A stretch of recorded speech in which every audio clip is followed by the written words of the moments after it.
অ্যাডিলেডে pink টেস্টে ঘটনাবহুল match খেলেছে Australia ও ভারত।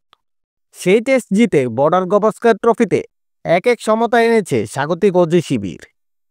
ম্যাচে একাধিক উত্তপ্ত পরিস্থিতিতে জড়ায় ভারতীয় পেসার মোহাম্মদ সিরাজ। ভিন্ন ঘটনায় ট্রাভিস হেড ও মার্নাস লাবুশেনের সঙ্গে তিনি তর্কে জড়ান।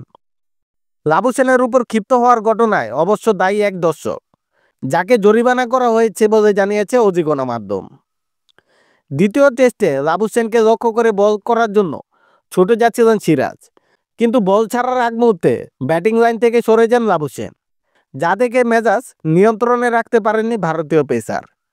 তিনি বল ছুঁড়ে মারেন স্টাম্প লক্ষ্য করে। পরে লাবুশেন ব্যাটিং ক্রিজ বরাবর গ্যালারিতে এক দর্শকের বিয়ার স্ন্যাক নিয়ে দৌড়ে যাওয়ার দৃশ্যটি দেখান। সেই ভিডিও সামাজিক যোগাযোগ মাধ্যমেও ব্যাপক হারে ছড়িয়ে যায়। লাবুশেনের ব্যাটিংয়ের সময় গ্যালারিতে সাইড স্ক্রিনের পিছন দিয়ে দৌড়ে যাওয়া ব্যক্তির নাম রেকি বুট। তিনি পেশায় একজন ইলেকট্রিশিয়ান।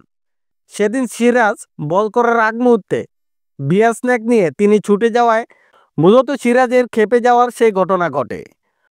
ওই ঘটনার পর 21 বছর বয়সী অস্ট্রেলিয়ান ভক্ত বুট রাতারাতি ইন্টারনেট সেলিব্রিটি হয়ে ওঠেন।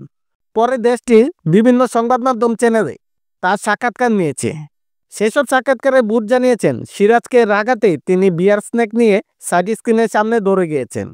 তা $2,750 অস্ট্রেলিয়ান ডলার খরচ করতে হয়েছে, বাংলাদেশি মুদ্রায় যা 2,08,000 টাকার মতো। নিছক মজার ছলে এমনটা করেছিলেন বুট।